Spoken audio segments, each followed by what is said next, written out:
Is it time for a mind shift? If you don't know what that means, then join your host, Dr. Clint Haycock, a former evangelical Christian pastor and Bible college teacher of over 20 years, along the journey of deconstruction and reconstruction of faith, life, religion, and spirituality.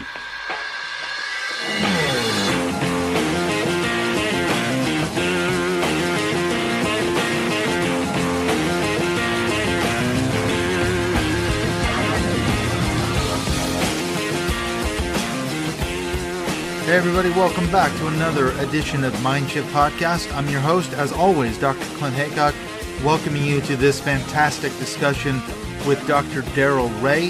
He is a psychologist. He is also the founder of both the Recovering from Religion Foundation as well as the Secular Therapy Project, both of which we're going to be talking about in a few minutes in this episode. And you know, the more I think about it, the more I reflect on my own experiences and that of my family.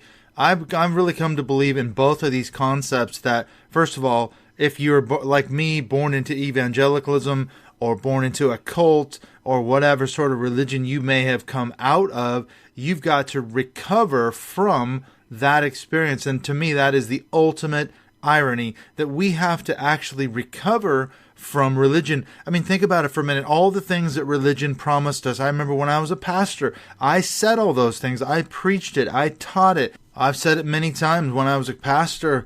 You need to become the person that God made you to be. The longer you are a Christian, the more Christ-like you will become. You'll be more forgiving. You'll be more loving. And just think about it. It stands to reason, doesn't it? This process that Christians call sanctification. It is a lifelong process whereby you are supposed to become more and more and more like Christ. You're becoming more Christ-like. You should become more forgiving, more loving, more accepting, more kind and tolerant and all these wonderful things.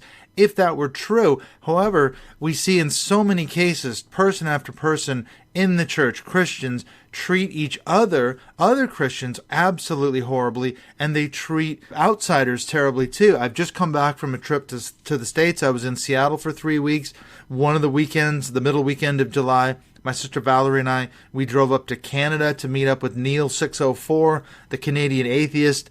He was on my show a few months ago. We were supposed to be doing a live YouTube thing on the Saturday night, but unfortunately we weren't able to put it together. However, we had a fantastic pub lunch in New Westminster, just south of Vancouver, BC. Neil came out, of course. Janice Selby and her husband, Stacey Ray, was there. And it was interesting that I reflected that all these people that I've met somehow are a result of me doing the podcast. Some of the guests that I've had on the show, some of multiple guests, Stacey, my sister Val, and Janice have all been on the show twice. Neil's been on it once. And none of this would have happened without doing this podcast. So it's a really cool thing that it's kind of like forming a new tribe. But all of us, as we sat around the table, there were people from Canada, from the States as well. You know, we reflected on how damaging religion has been in our lives. And this is something my sister and I talked about a lot as I was staying out with her that week. And we were reflecting on how we've been watching our family and specifically our oldest sister basically destroy. She's a total fundamentalist, watching her destroy every last relationship with the rest of my sisters. She did a bunch of stuff while I was there. First of all, she blanked me. She unfriended me on Facebook. She alienated one of the very last sisters and her husband that were still speaking to her. She confronted them over the fact that they were now going to hell because they don't go to church anymore.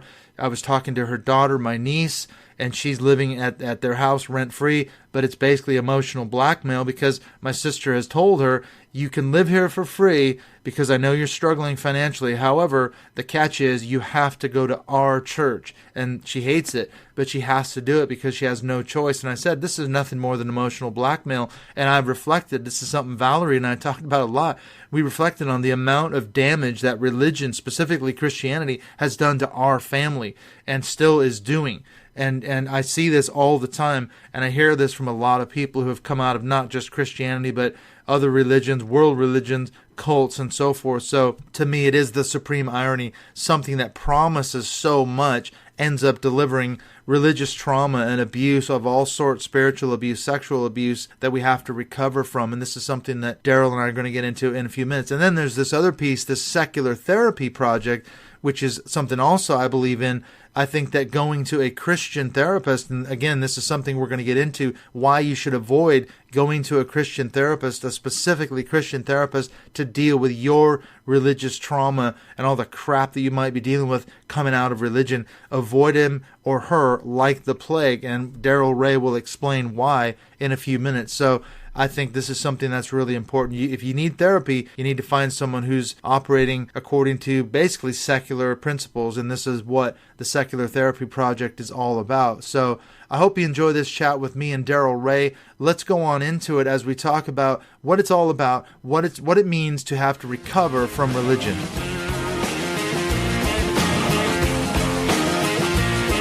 I'm happy to be joined by Darrel Ray, who is the president of the Recovering from Religion Foundation, as well as the author of the book, The God Virus. Thank you for joining me on Mindshift Podcast, Darrel. Well, good to have me, Kim. I'm glad you had me. Thanks for inviting me. I don't know what I'm saying.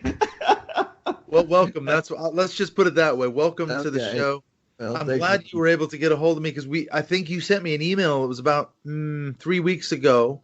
And we made the connection through Janice Selby, because Isn't that right? You're going to be a part of her conference next year in Canada.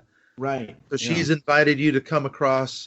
Where are you located? You're coming from the States now, aren't you? Right. I'm in the Kansas City area, right smack dab in the middle of the continent. So how did you make the connection with Janice in the first place? Well, Janice contacted me because I wrote The God Virus, and I'm the president of Recovering from Religion. We deal with religious trauma all the time. And we train all of our volunteers to spot it and help people, refer them to licensed therapists to deal with the PTSD aspects of religious recovery. So, I mean, I'm pretty much in the center of what she's looking at for her conference next year in religious trauma recovery. That is a huge thing. It is absolutely huge, isn't it? Yeah. What do you find, just in sort of general terms, who are is there a demographic generally that comes to your foundation coming out of a particular religion, Christianity, or is it more of all faiths, cults? What is it? Well, every chat or phone call we get is anonymous. So we collect no data on anyone. However, I can say the majority of the people that are coming to us are pretty much straight Christian, maybe fundamentalist Christian. And then we've got a significant portion that are ex-JWs, ex-Jehovah's Witnesses, or we have quite a few ex-Mormons come to us. We also have a lot, probably in the neighborhood of 15 to 20% of the people that call in or chat in are ex-Muslim. And they're oftentimes chatting from Pakistan or Tunisia or the UK. We get ex-Muslims from Canada and the UK as well. So we get, it's a wide range. We even get ex-Hindus from India. That's pretty rare. I wouldn't say we get more than a few a year ex-Hindus, but we sure do get a lot of ex-Muslims and ex-Mormons. We don't get a whole lot of ex-Scientologists, but people who are just leaving whatever religion they were brought up in, they have to deal with a lot of issues. It may not be trauma, but they do have to deal with the issues of being rejected by their family. We also deal with a lot of people calling and chatting in with us. They're LGBTQIA, and they're trying to deal with the fact that their parents kicked them out of their house, or they've been disowned because they came out as gay, or they're being disowned because they came out as atheist. It's crazy, Clint, but we have lots of people that will accept religious people that will accept their kids as gay, but will not accept them as atheists. And we have a lot of gay people coming to us and saying, I'm having a harder time telling my parents I'm gay, I'm atheist than I had when I came out as gay. So you name it, we deal with it. We've got at recoveringfromreligion.org, we've got a massive amount of resources. We've got dozens of volunteers that are trained and can take phone calls and take chats online. And then they can point you towards a good therapist. Right. So it sounds like it's a very comprehensive service that your organization offers. We just had a chat come in today. A guy was telling us, I assume a guy, I don't know if he's male or female, was telling us that he suffered religious abuse. And when we asked our agent asking what was your religious abuse, he said he would stand up in church and pray for me. and in praying for me, basically condemn me and tell everybody in the whole congregation what a horrible person I was under the auspices of praying for that. I mean, that's social ostracism right there, you know. I'm going to stand up and pray for you, Clint. I'm going to tell the whole congregation you're gay and you're going to hell and you're not following Jesus's word and, oh, we love you. You know, it's just, that's what this guy was, or this person was experiencing. And well, I'm glad he found us. I'm glad they found us because it's abuse. And they recognize that as abuse, and they're coming to us to get some help with that. It's a good thing this person, reached out and found your organization. Do you find that there's sort of common threads from religion to religion? This is something that Chris Shelton and I, we've been talking about this a lot between my podcast and being on his show.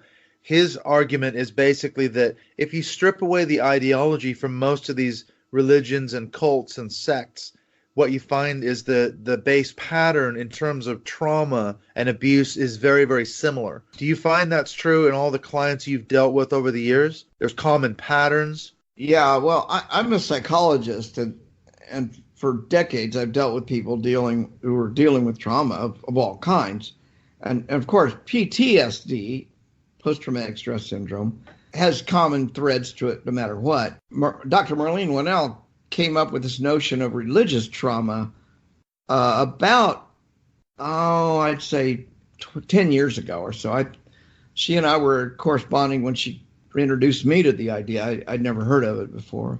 And what she noticed was what you're saying right now. There's a common thread. It really doesn't matter whether you're raised Hindu or Muslim or Mormon or Baptist. Doesn't matter. The methodologies are successful. And if they weren't successful, they wouldn't be used. And what these religions have all done is identified specific psychological techniques that help people get infected, just like brainwashing techniques. I mean, when for example, the Korean War happened, the Koreans used specific brainwashing techniques that had been designed in the Soviet Union. Now, I think it's a fascinating story from a psychological perspective. If you've ever taken a course in psychology, then you had to learn about conditioned response and operant conditioning and all that sort of stuff. And you learned about a guy named Pavlov. And he was a great Russian psychologist. And what we know was everything Pavlov was doing with dogs, you ring the bell, the dog salivates. You can train a dog to salivate at the ring of a bell. If you give him a treat, just give him a treat, ring the bell, give him a treat. Sooner or later, that dog will anticipate the treat with saliva. Well, that's a pretty basic form of programming. And Pavlov discovered this and was able to use it. But what we don't, we understood what was going on from that point of view. However, when communism took over, especially when Stalin got in, we lost sight of Pavlov. Nobody knows. It was like the Iron Curtain went down over the Soviet Union, but yet Pavlov continued to do his work. But we in the West had no access to what he was doing. And what Pavlov was doing was still working with dogs. But there was a big accident that happened one time in Pavlov's laboratory. What he saw was, and this is all relevant to religion, Clint. I'm not going off on too deep an end here. Yeah, you're getting there. Yeah, I'm getting there. You got to go to Russia first. They had a flood. Now, this all happened after the Iron Curtain went down. So we did not know about this. We only knew about this decades later, after the Soviet Union fell. They had a flood, and of course, the dogs are in danger of drowning, and some dogs did drown. Other dogs were traumatized because while they didn't drown, they saw their other dogs drowning, and they themselves were up to their nose and could barely breathe. I mean, there was, it lasted for, I guess, a few days. And when they could get back into the laboratory and rescue what dogs they had, what they found was many of the dogs that had gone through this experience had a change in personality. They literally had new personalities, different personalities. It gave Pavlov the idea, can we change the personality of a dog by exposing the dog to high stress situations? And he started experimenting with this. Well, is this starting to sound familiar? Well, so what happens was Pavlov learns that you can do this. Well, what happened was Stalin actually liked Pavlov. Pavlov hated Stalin, but Stalin liked Pavlov. Why? Because Pavlov's doing shit that Stalin wants to know about. So Stalin starts putting graduate students into Pavlov's laboratory. Pavlov had no idea these people were spies, but he thought they were just his students or graduate students. And they're all sitting there learning, and they're experimenting with dogs, and they're all learning specific ways to force behavioral personality changes in dogs. Well, what these people then do is go out and start applying these techniques to humans in the psychiatric wards of the Soviet Union against political resistors. Unbelievable. So anyone who was deemed an enemy of the state or an enemy of Stalin was considered fair game to be basically used and abused. It kind of reminds me of some of the stuff that was going on in Nazi Germany in the concentration camps. These techniques, they perfected these techniques. We now, our popular term is brainwashing. But brainwashing is really a sophisticated set of techniques that include putting an individual under high-stress situations for extended periods of time until they literally reprogram their brain. They have to in order to survive in that environment, or they may die. So it's a reasonable thing to happen. The Koreans then picked up the Soviet techniques and started using the Soviet techniques on American servicemen who had been captured during the Korean War. And they get American servicemen to get on film and confess to all their capitalist sins or whatever it was. And the United States government's starting to think, well, how do they get our guys, really strong-willed guys, to confess to these things? And only years after the Korean War did they found out. There was a great book called The Battle of the Mind by a guy named William Sargent, a British MI5 guy, I believe he was, psychiatrist, and he discovered all these techniques. And now we now know that you can stress somebody into personality change or into high levels of fear. Right, yes, I understand. I've read also Lifton's Thought Reform and the Psychology of Totalism, which interviewed a lot of ex-servicemen who were survivors of these communist Chinese prison camps. But now, how does that relate to religion and specifically religious trauma? Okay, now let's fast forward to religion, because every fundamentalist religion especially puts children in high-stress situations. If you think about it, if you're being told from the day you're born that you're a worthless piece of shit because of this original sin idea, or you're going to hell, and and your parents beat you for having asked the wrong question in Sunday school class, or your parents beat you for catching you masturbating, or just being a human being, that's all you have to be. How many years of this, from 3, 4, 5, 6, 7, 8 years old, children are being subjected to this, especially in fundamentalist kinds of religion, or in highly controlling cultures like Islam in, say, Saudi Arabia, or Hinduism in, central India, when women could be beaten to death and raped because they, had a boyfriend outside of marriage. We're seeing, and we now understand that a lot of these people were traumatized. And in fact, it's so common, it's so ridiculously common, that we can look back and I can talk to somebody for a few minutes and just ask them a few questions about their childhood and probably make an educated guess that they currently experience some kind of behavioral effects of the trauma they had when they were much younger. They don't know it. It's not aware to them. They don't know why they still feel guilty when they have sex with their wife or with their husband. But it doesn't take too long to find out that the way they were taught in the purity culture, for example, girls are taught from the time they're really young that you're totally responsible for what boys think. And if you dress wrong and they sin or they rape you, it's because you tempted them. Again, that's a traumatic message to be giving people. Well, here's a question. Does this religious trauma affect every single person within religion? Because you could make the case maybe that we all, if we were a part of any religion, we've all suffered religious trauma. I'm not saying, Clint, everybody is traumatized by this. Some people seem to be able to get through it, say screw this and move on. But there's too high a percentage. And I can't put a percentage on it, of course.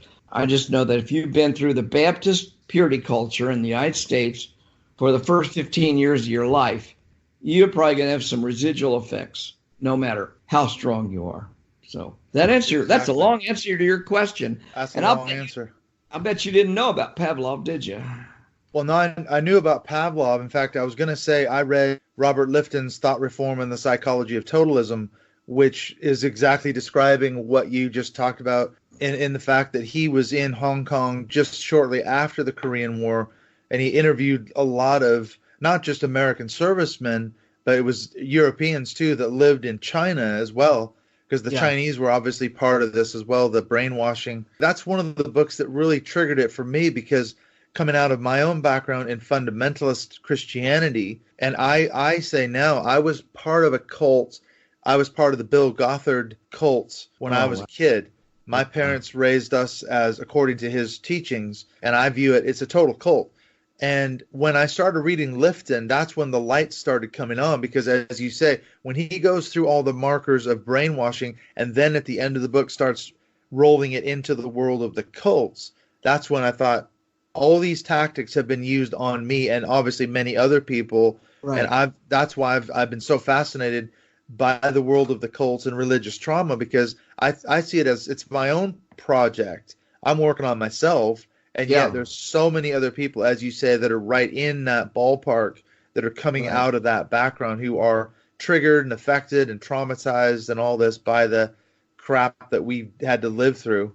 Right. My third book was called The God Virus, and the whole thesis of The God Virus is that religion finds methodologies, memes, if you will, that work.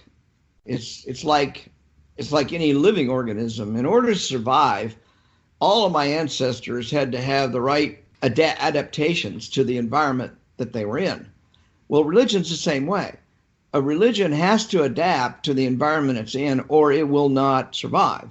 So it's an evolution. Mormonism evolves. Baptists today, I mean, think of this. The United States Southern Baptist Church was founded in support of slavery before the U.S. Civil War. Now, that's a pretty nasty thing to found a Christian church on, but that was its foundations. It wasn't until 1979 that they disavowed that. But just this week, literally yesterday, the Southern Baptists were debating whether they should condemn white nationalist supremacy in the United States. Now, and what planet are these folks on? But that's how they now realize that the culture has moved on. They can no longer quietly espouse white supremacy from their pulpits. And a few people, especially a couple black ministers, are calling them on this shit. And they're saying, we can't be a Southern Baptist if you're going to keep supporting these white nationalists. And the white nationalists, this whole thing was a debate. And the committee, the subcommittee for the Baptist Convention, quashed the resolution to condemn white nationalism. Wow. So, of course, there was a big backlash around this. Well, while the backlash is happening, the white nationalists are coming out on Twitter and say, great for the Southern Baptist Church. They're standing up for white nationalism. Happy days. Happy days. Because there's a hell of a lot of Southern Baptists that are white supremacists. And they hate that we call them that, but they are. That's what they are. These black ministers have called the Southern Baptists on their shit and saying, look, you guys keep supporting white nationalists and white supremacists. Well, they finally got it out of committee. They finally got the committee to revise it. And the one thing I think I read just this morning, the one thing they've changed in it was the Southern Baptists had this notion of Ham, the curse of Ham. Yeah, that's what came to the blacks. Yeah, oh yeah. That's where black people came from. So they would not accept the resolution the way the black minister had written it. So they modified it and basically kept it the same, except they took out that we disavow the curse of Ham. They took that out. Now, they could have left that in and just said, we no longer believe that. But they didn't. They left it in. They took it out. Now, the black minister says, okay, I wish they left it in, but I can live with it. But what the fuck? Why in the hell are they keeping, even hinting that they still believe or agree with that whole notion of the curse of Ham? Maybe it's their dog whistle to their white nationalist pastors, though, and parishioners. Yeah, it may be. They've got to keep that in there. Right. But without a mass exodus. You look at the way churches the church has to evolve. Just like, a bird in my environment has to evolve against all the diseases and parasites if it's going to survive and replicate. And so do I as an organism. Churches have to too. So you see that as the culture changes, the religion has to change too. Exactly. So they have to change, they have to adapt, or they're not going to survive. But of course, as we see, they're often behind the 8 ball, aren't they? They're never on the cutting edge, it seems like, of societal change. They're always lagging behind the times and reacting. Isn't that the case? Now, the religion's almost always behind the curve. For example, the Mormon Church wouldn't even let black men, of course, only men can be priests, only black men, they didn't let black men to be priests until 1979. Well, why'd they do that? Well, because the Mormon Church is starting to really look bad. Well, that's kind of where step with the times. Yeah. And that's kind of where the Baptist Church is right now. It's kind of where the Mormon Church is with the whole LGBTQ and trans rights stuff. The Mormon Church is still resisting, even though they're constantly changing the wording. Of course, the wording is always nicer and kinder, but the basic principle is we don't really want you. Well, what sort of pushback do these churches and cults receive? How does society perceive them when they make a change like that? The biggest backlash the Mormons had a couple of years ago was when they said that children of gay people cannot be part of the church. Wow, that been a huge uproar. And they just backtracked on that about 2 months ago, the Mormon Church. How convenient. Now, yeah, it's amazing. The Mormon Church is probably the best example of evolutionary biology at work. The Mormons, for example, were polygamists. I was going to bring that up. Yeah, Joseph Smith had 38 wives. Brigham Young had 52 wives. Of course, they deny all that, but it was part of their official doctrine. Absolutely, and the revelation from God. And they wanted to become a state. And the United States Congress says, until you get rid of polygamy, you can't become a state. So amazing. God came down and gave a revelation to the president. Says, get rid of polygamy, which they did, and they were admitted as a new state. I believe it was in 1890. They became a new state or something like that. So God is always speaking to these people. And you see today, the Baptists are saying, yeah, God may be telling us not to endorse this white nationalist stuff anymore. Even though the Southern Baptist has been the massive center of this whole white supremacy. And now they're starting to see the handwriting on the wall. I was going to say they've got huge skeletons in their closet, as well as this sexual abuse stuff that they've been covering up for years too. So the SBC's got huge issues, as well as the nationalism thing. Yeah. Well, I wanted to go back to what you were talking about earlier. I was just talking on a recent podcast with Conway and Siegelman. I don't know if you're familiar with their work, their book Snapping, and their book Holy Terror. This Snapping was written in 1978. It came out about 6 months before the Jonestown tragedy. And then Holy Terror came out, I think, in 1982 or 1983. And it's a study of Christian fundamentalism and its involvement with the political scene in America, starting with the Reagan sort of years, the religious right, Jerry Falwell, moral majority, guys like that. But what they talk about is this issue of snapping. You were describing the sudden personality changes that people have in these religions, cults, sects, when they undergo really heavy psychological and existential pressure, they can snap in a way, and they become almost a new person. Now, I've seen it in the sense of what I call, evangelical religious conversion experiences, but we see it in the cults too, obviously. What happens when psychologically to a person who snaps, in the words of Conway and Siegelman, and then they actually talk about in what they call information disease, which that now you're open, you're susceptible to the cult programming, and it actually does neurological damage. The chanting, the prayers, the liturgy, the tongues, all these repetitious things. It actually, I'm interested to hear what happens from a psychological point of view. How do you help people that are coming out of that? Well, I don't help people in the sense of doing psychotherapy. I don't do that. I don't do that anymore. You know?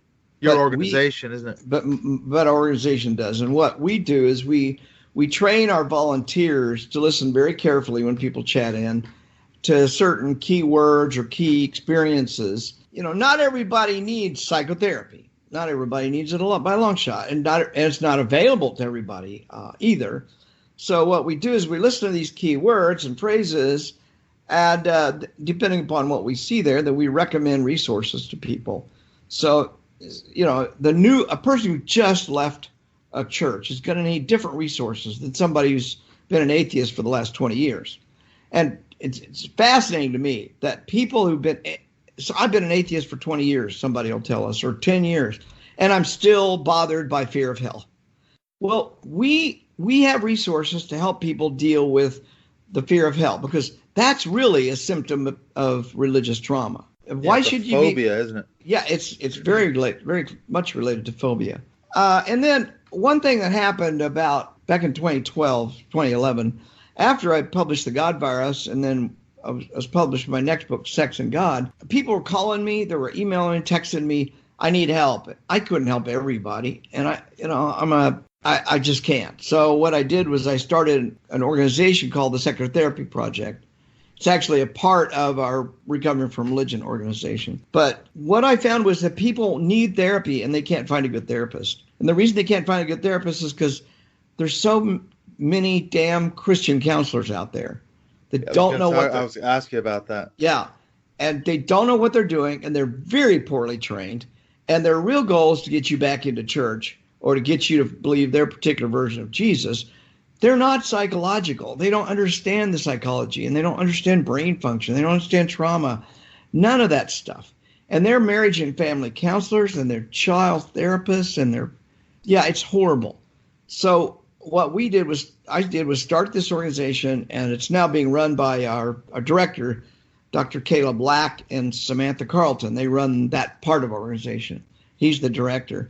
And what they do is they vet therapists so that we know that they're secular, we know they're really well-trained, and they use evidence-based methods. So anybody who gets a hold of the Secular Therapy Project, they can be assured that they've all been vetted. They're not Christian therapists. They have methods-based techniques, as you're saying. What happens then when a person registers with the organization? You can get online, go to seculartherapy.org, register as a client, and you don't have to even give your real name. Anonymity is important, so we respect that. And then you can search our database, and we have almost 400 therapists. We actually have several in the United Kingdom. We have a lot in Canada. We have therapists in Australia and South Africa. I think we're in 7 different countries now. We've got 400 therapists. You can search and find a therapist near you. Now, if you can't find one near, if you can't find a therapist near you, some therapists will do Skype sessions, just like you and I are doing right now.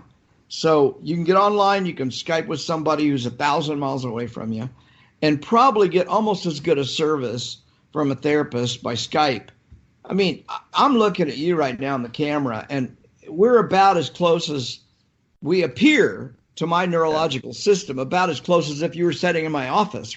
We could be sitting across from each other, yeah. The fact that I'm in the UK and you're in the States means really nothing now, doesn't it? Yeah, it doesn't. So there's less and less barriers to people getting good psychotherapy. So I want to encourage your listeners, if you need therapy, fear of hell or trauma, or even just regular life stuff, it's not just around religion. It's well-trained therapists use evidence-based methods. And that's what our therapists do. It is critical because I've talked to several people now on this podcast about their experiences with specifically Christian counselors or therapists.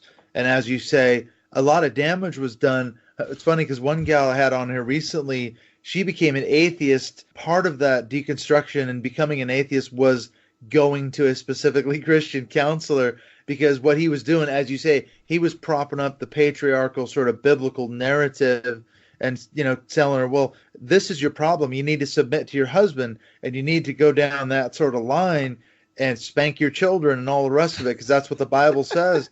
And when she started pushing back against what the therapist was telling her, that's what led her to start researching things like corporal punishment and the psychological damage and from a more secularist perspective. And she thought, why am I part of a system that teaches this sort of stuff? Yeah. And Right. that was sort of the key that unlocked the door in her worldview of questioning then everything.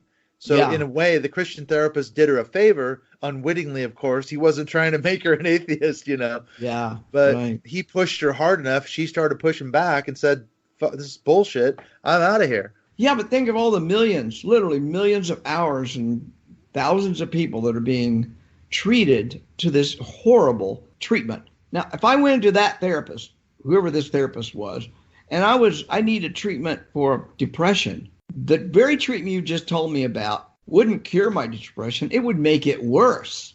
I mean, Exactly. why am I Exacerbated. depressed? Why am I depressed? I'm depressed because my husband beats me or berates me or tells me that I'm worthless or he rapes me or why wouldn't a Whatever person abuse it is. yeah, Yeah. whatever abuse it is.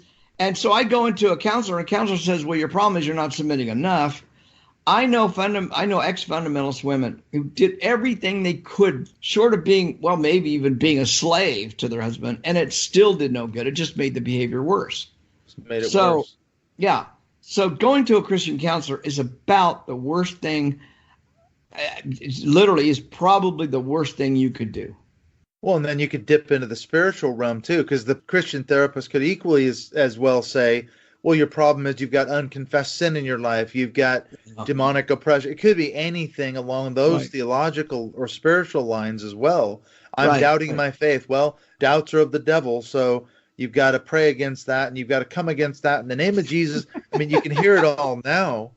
And it's Yep. magical thinking and all the rest of it. And like you say, it's just going to exacerbate the problem without actually getting to the root issues. Well, your husband's abusing you or whatever it is, your marriage is dysfunctional, or you're spiritually abused or sexually abused at your church. Well, of course it's going to manifest itself, Right, psychologically, behaviorally, etc. Well, I want to go to the next level where the hope is, because number one, we exist to give people hope and to give them avenues to get out of religion. But I am thrilled that we're starting to see things like Janice Selby starting the Religious Trauma Conference next year in Vancouver, Canada, to openly, out loud talk about religious trauma. I see so many therapists that are afraid to talk about religion in the therapeutic environment. And what we're starting to see is that therapists are getting more sophisticated and understanding that PTSD is not just related to were you in Iraq as a combatant or not, or were you in Vietnam as a combatant? It's not all war related. We're now understanding that religion causes. Your religion says beat your children. Well, if you beat your children, you're putting them in. I mean, a 5-year-old who's being beaten has no way to understand that. Yeah, you No can't way. process that. No, You don't have the capacity to process that. Which is exactly what happened to me as a kid. We were talking about this with Janice Selby, the same kind of thing. That sort of trauma when watching horrific movies like A Thief in the Night when I was a kid and things like that. They were incredibly traumatic, rapture anxiety, and I was going to lose my salvation. I was going to be left behind in the rapture. That causes huge psychological damage to a child. Yep, it does. And you don't know how many people have told me exactly what you just said. Those movies traumatized them. Absolutely. They had nightmares for years. Even people who are long left religion still wake up with cold sweats around that one stupid movie. That movie probably did more harm than almost any preacher. Yeah, absolutely. But that's, I'm trying to go to the hopeful side. It gets pretty dark. I'm dragging you down here, Darrel. I'm dragging you back into the shit. So, we've got this conference, which is a first time thing. It says that people are starting to pay attention. We have hundreds of people coming to us every month at Recovery from Religion to talk to us and chat with us because they're learning about us from just doing what we're doing right now, talking about recovery from religion. Or we've got volunteers we had a hard time finding volunteers 10 years ago when we first started Recovery from Religion. Well, now I would guess we're probably getting about a dozen new volunteers trained and ready to go every month or so. Now, not everybody sticks around, but that's a far cry from in other words, we're getting a lot more help with what we're trying to achieve in recovering from religion. And the Secular Therapy Project, we have over 15,000 people who have found us and look for therapists as clients, and over 400 therapists. Well, we had none of that 10 years ago. 10 years ago, none of that existed. And it's hopeful. And we're starting to see the news media we're starting to see them talk about religious recovery. I mean, mainstream news media like The Atlantic or New York Times are carrying stories about religious recovery. Well, that's cool, because people are going to put two and two together sooner or later and say, well, I'm a victim of that too. What I need to do. I was going to say something about jumping in on that point, this issue of the dangers and the damage caused by religion and religionism. Because I talked to a guy last year, Dr. Hector Avalos, and he's kind of a pioneer of what they call this new wave, second new wave atheism, where you had guys like Hitchens and Sam Harris and Dawkins and all those guys. They're really big on arguing against proofs of God and the existence of God as atheists. But what Avalos and his colleagues are doing, it's all about telling people, look at the damage that religion has caused, not only historically. Of course, we can point to many, many religious wars, the Inquisition, and on and on and on. But yet, currently, what's happening, and this is kind of what you're describing, isn't it? This is, to me, the supreme irony, is that religion promised us peace and enlightenment and freedom and forgiveness and all this wonderful stuff, and it would be great if it were true. But what it delivers in so many cases is, trauma and abuse and suffering and all kinds of problems. And it's so ironic that we have to recover from religion. That's the supreme irony to me. Yeah, it really is. And I do like Hector Avalos. I've followed him for years. I've met him a couple times at conferences. But there is another person, another Hector. I don't think you talked to him, maybe, but Dr. Hector Garcia. Are you familiar with him and his books, Alpha God? No, I haven't come across him yet, but it sounds like an interesting thing to pursue. He's a psychologist, and he's one of the world's expert, literally one of the world's expert on treatment of PTSD. He's a good friend of mine. I love his books. I've had him at my house a couple of times. He's a really good guy down in San Antonio. In fact, I'm going to go see him in San Antonio in about 2 weeks. I'll be on the Atheist Experience. Oh, right. So you're going to be on his show. No, and he's not. No, I'm just going to talk to him. Oh, right. Okay. The Atheist Experience, I've been on the Atheist Experience. Are you familiar with that? Matt Dillahunty. Yeah, he's one of them. I know those guys. Yeah. Well, Matt, I'm going to be on. Those shows. I'm going to be on with him in about 2 weeks with Matt Dillahunty, and I'll be on together. And we'll be on some other shows like Talk Heathen and Secular Sexuality Podcast. I'll be on all three of those down there in Austin. But the big news from our organization standpoint is we're doing a recovery retreat. We're calling it an excursion. It'll be in North Carolina in September. I believe it's September 22nd, 21st, 22nd, something like that. It will be the opposite of a church camp. It'll be very free-flowing, open. You don't have to go to anything if you don't want to. But we have mandatory attendance. No mandatory attendance. No worship services. No, nothing like that. We'll have workshops if you want to attend them. We're going to have some interesting people there. Mandisa Thomas, the head of Black Non-Believers, is going to be there as one of our guests. Sarah Roxdale is going to be there. She's a really big YouTube fashion person with some great videos on religious recovery and fear of hell. She came out of evangelical fundamentalist cult. So, we're going to have some cool people like Lloyd Evans of the ex-Jehovah's Witness channel out of Croatia, although he's from the UK.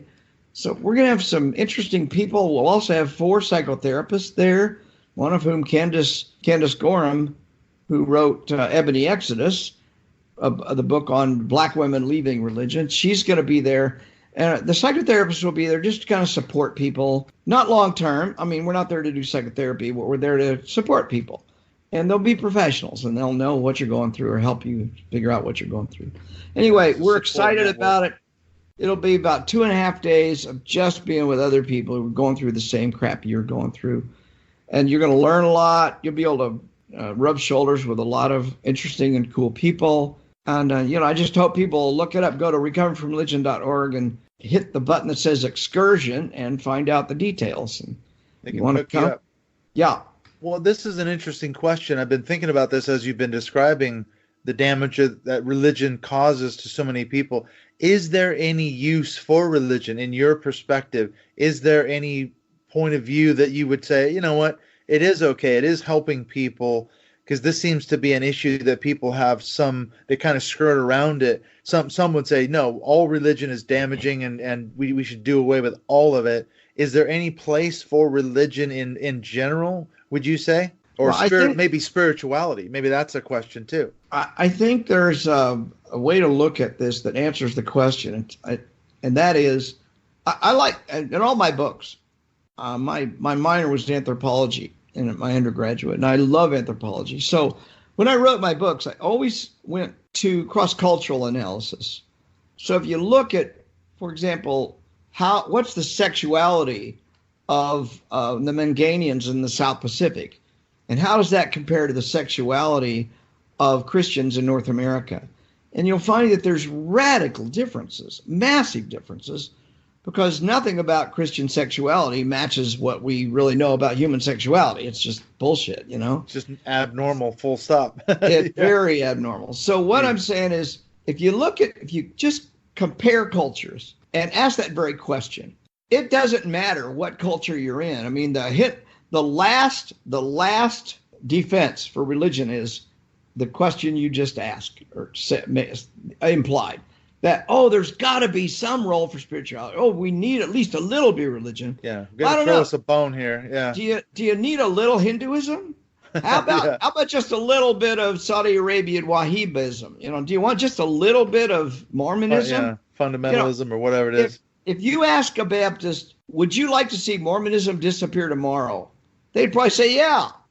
Yeah, it's a cult. We need to get rid of it. Yeah. Would the world be better off without Mormonism? Now, Baptists say, yes, the world would be better off without Mormonism. Of course, they need to become Baptists.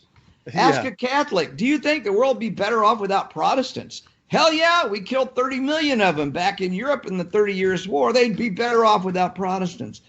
So you ask each one of these religions, would the world be better off without your whatever the opposite religion is? And they'd all agree. So everybody agrees the world would be better off without religion, except for my religion. So now let's go to Sweden and let's ask that question. Is the world better off with no religion? And Sweden's a pretty darn good example. They don't have hardly any religion there. Nobody goes to church. Almost a completely secular country, isn't it? Yeah. Yet they have the highest standard of living in the world, and equality, rates of pay, healthcare.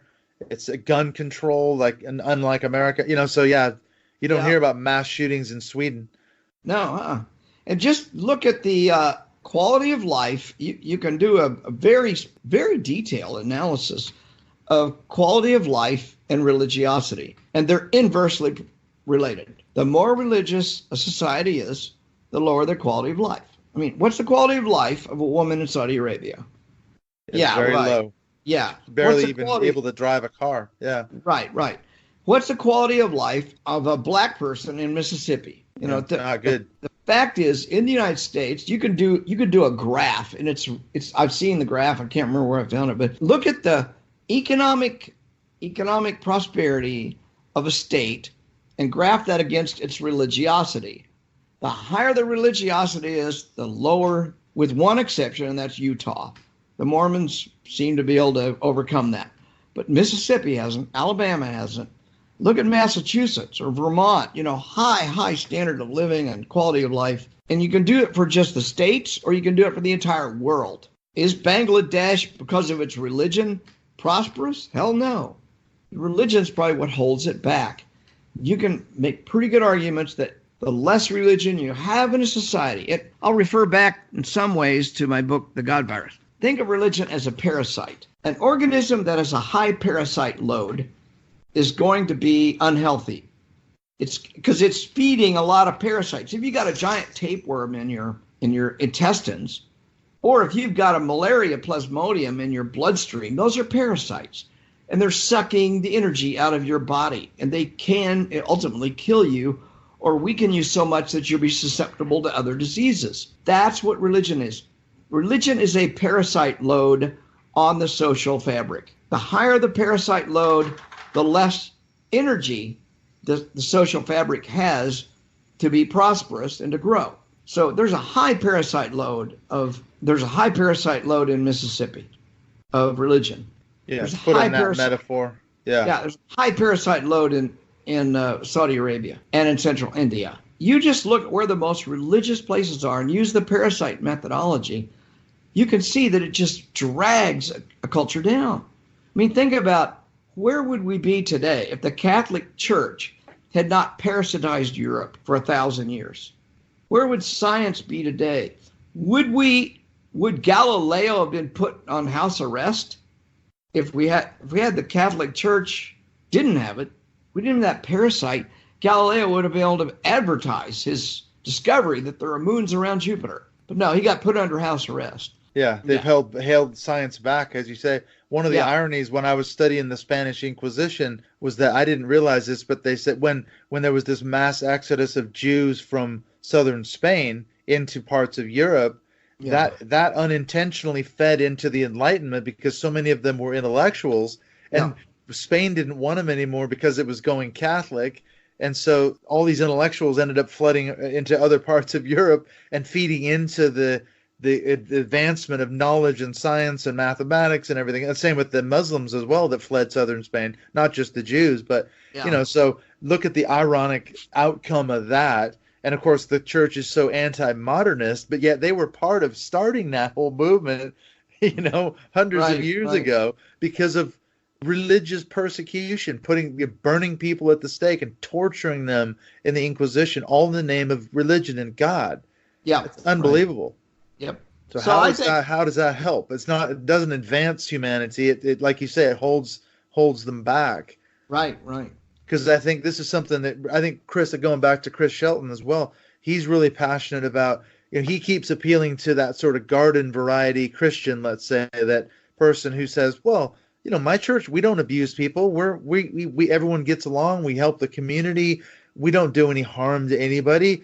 We're good for our community and for the world. And my response is, yeah, but you're propping up a system, whether you're intentionally or unintentionally, that does abuse people. And eventually it's probably going to happen to you or someone that you care about. You're going to get burned. You're going to get abused. You're going to get scorched by that church. And then it's suddenly not looking so good. So eventually it'll catch up to that person. It may take years, but it'll happen to them. Right. And then it's suddenly not so good. Yeah, I think obviously we focus on the fundamentalists and the cult side a lot more, but liberal religions have no idea how much they're enabling a lot of abuse. You and I have something in common. I got my degree in seminary. I got a master's degree before I got my doctorate in psychology. I thought I was going to be a minister, so we've got that in common. Yeah, only I actually did it. Yeah, you did. I didn't. I spent 12 years as a pastor. Yeah, well, I just kind of substituted here and there. I never really got into it. You're but lucky. For about 10 years, I was very, very liberal. And I preached in some liberal churches. I attended the most liberal church I could find. But here's the interesting thing. I look back, I think, that's amazing. Every one of those liberal churches I was involved with had at least one and as many as 3 ministers just during the time I was involved with them who sexually abused somebody or violated fundamental principles of consent around sex. That doesn't even count the financial abuse that happened. Right. So it wasn't limited to the Southern Baptists, in other words, the fundamentalists. No, these were very, very liberal Methodist and Presbyterian churches that I was involved with in one way, shape, or another. Now, here's the interesting thing is those are just the cases I know of. I wasn't out looking. I wasn't like a detective. These are just ones that fell into my lap that I found out about. Your experiences, it just so happened to happen while you were in this context. Yeah, so I believe it would be, if I counted them, 6 sexual abuse scandals in those churches and at least 2 financial abuse cases. So that's a total of 8. And I wasn't even looking for it. How many more were there? And those are liberal churches. So liberals, don't tell me you're not abusing people and taking advantage. Your fucking minister is no more trustworthy than the Baptist one. And I wouldn't want my kids around a Baptist minister, a Catholic priest, or an Episcopalian priest. It doesn't matter. They can all be predators. And you're not facing the music. You're not governing yourselves. In fact, I dare say that if the Baptists and the Catholics properly governed themselves around sexual abuse and financial abuse, their church would collapse. Because so many of those alpha males, alpha God, that's why I mentioned my friend Hector Garcia's book, they got in that position because they like the power it brings. And when you've got that kind of power, you're going to abuse that kind of power.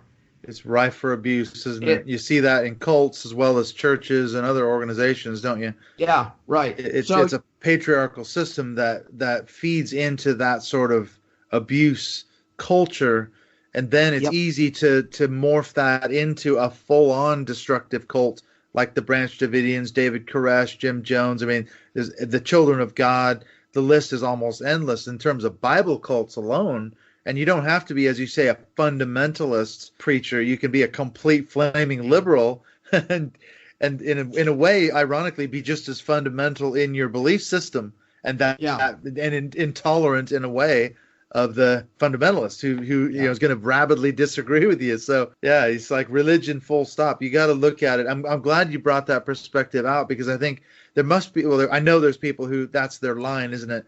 Yeah, but there's some good in it. There's some good in it.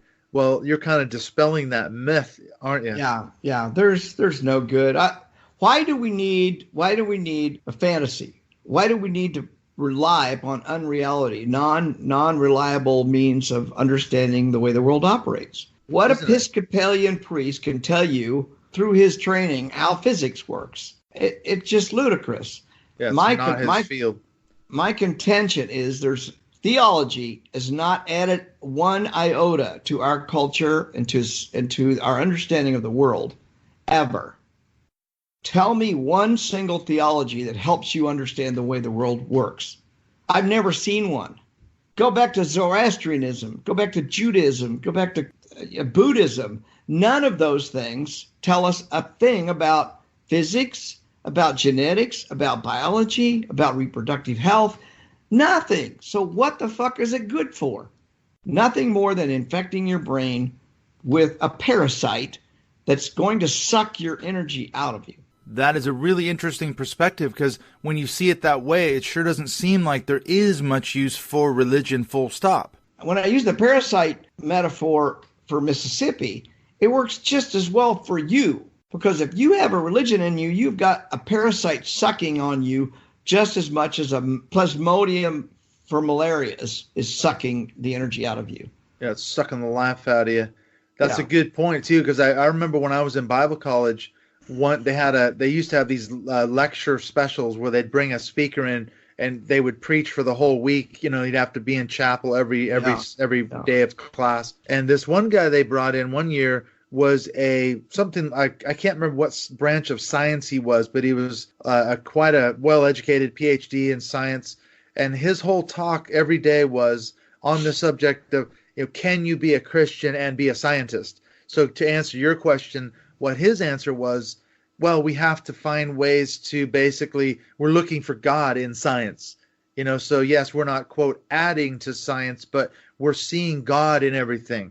So everything, they explain everything by saying, this is proof of creation. This is proof of God's amazing ability, blah, blah, blah. That's one way they get around that, isn't it? Okay, they're not adding in terms of scientific knowledge, but this guy was proclaiming, yes, you can be a Christian and a scientist. There's no conflict whatsoever, because we're looking for God. Hold on, and we're seeing him. I hold on just a minute, Clint. I'm looking out the window. I see Jesus in the clouds right now. Get your camera then.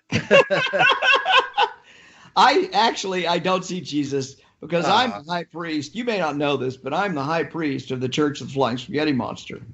Right. Did you know that? I did not know that. Did not know that. I might want to join your church. I'm the only high priest there is. Now, I see the Flying Spaghetti Monster in everything. I see his noodly appendage touching the leaves of the trees out there right now. And when I have pasta, I'm convinced that there is a God. It's called the Flying Spaghetti Monster. So there you go. Pasta heaven. What your scientist is saying is, I find God. Well, I'm saying I find the Flying Spaghetti Monster. What's the difference? I see Jesus in the clouds. We seek agency. We're constantly looking in our environment for agency. And it's a good thing if you're being hunted by a lion to be suspicious of the rustling leaves in the grass. If you're wrong, oh, no big deal. If you're right, then you can get out of there and escape the lion. Well, we're constantly looking for agency. And that's what that science is saying. It says, I'm looking for a ghost, ghost in the ghost in the machine. Ghost in the DNA. Yeah, in the machine. Exactly. Yeah, exactly. And for him, he was able to reconcile that. And we all walked out of there going, man, this is amazing. Because I was a staunch evangelical at the time. This guy's got it all figured out. Yes, you can reconcile God and science. And, he had no problem getting along with his atheist colleagues and all the rest of it. So we thought, this is great. He's cracked it. He's found the ghost in the machine. He's been able to partition his brain off into the rational side and the supernatural side. So there you go. How can people get a hold of you? You've talked about your various websites personally, sure. Or is it better to direct people to your sites if they're coming out of religion, needing help with religious trauma? Where should they go? Well, don't come to me because that's why we have the volunteers and therapists. Busy. Yeah, go to recoveringfromreligion.org. If you got a direct, you want to contact me directly for some reason, my email is Darrel at recoveringfromreligion.org, spelled Darrel at recoveringfromreligion.org. Find me on Facebook, find me on Twitter, all over the place. I would suggest that your listeners follow us on Facebook, follow Recovering from Religion on Facebook, follow Secular Therapy Project on Facebook and on Twitter, because we're constantly putting up really good information. You friend one of our pages, you're going to see something worth reading within days, probably, if not every day. So it's a good resource, if you're not necessarily coming out of religious trauma, but you just want to keep abreast of what's going on with your organization. I was going to ask you, can people volunteer to become, you said you've got sort of like trained operatives who receive phone calls and things. How can people do that if they wanted to get involved in the organization? Well, we are always looking for volunteers because we're growing so darn fast. We are literally only, I know it sounds bad, but it's actually a good problem. We're catching about 45 to 48% of the incoming chats and phone calls. But that means we're missing half of them. And we're working our butt off to catch the ones we've got. But remember, we're talking to people in India or Saudi Arabia or Australia. We're in all time zones throughout the world. So not all of our volunteers are on those time zones. So we need more volunteers. We're always looking for more volunteers. Go to recoveringfromreligion.org, hit the volunteer button, and then fill out the form on there. And then what happens next is you get an interview. Once you fill the form out, then we schedule you for an interview. And one of our interview volunteers will talk to you, try to find out why you want to volunteer, what you want to volunteer, what your skill set is, that sort of stuff.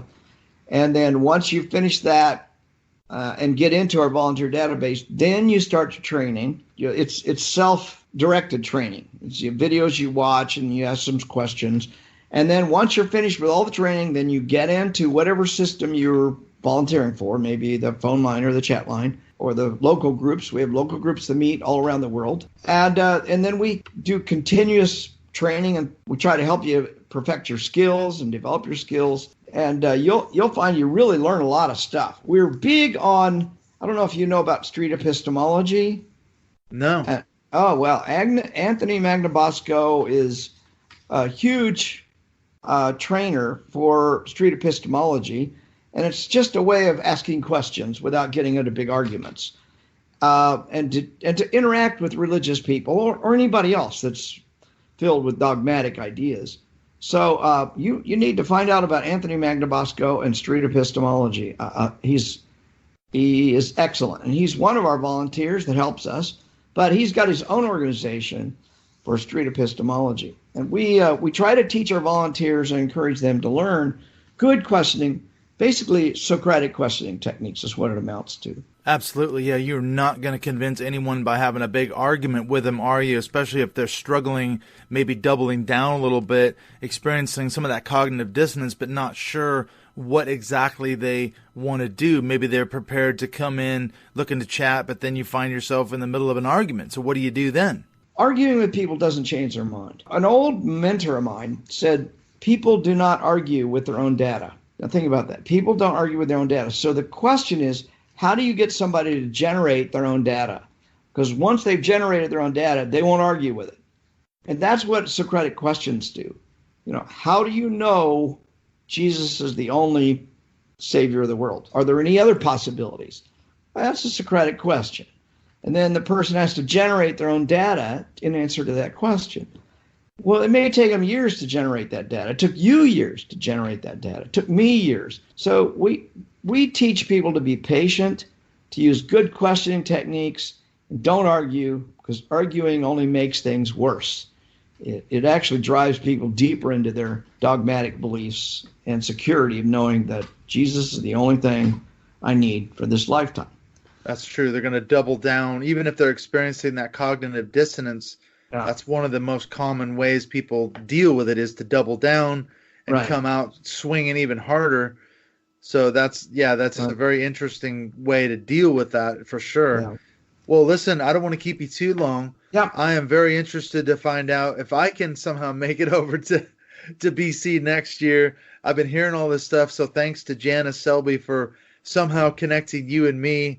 Thanks for reaching out to me. I've thoroughly enjoyed this conversation. Good. I know that there's a lot of great stuff coming up. I hope people can come to your conference as well, coming up in September, isn't it? Right. So there's a lot of ways. I'll put in the show notes ways to get a hold of your organization, as well as the links to your Facebook and other resources that you've got. So thanks for spending some time to talk with me, Darrel. I really enjoyed it. My pleasure, Clint. Thanks for having me on.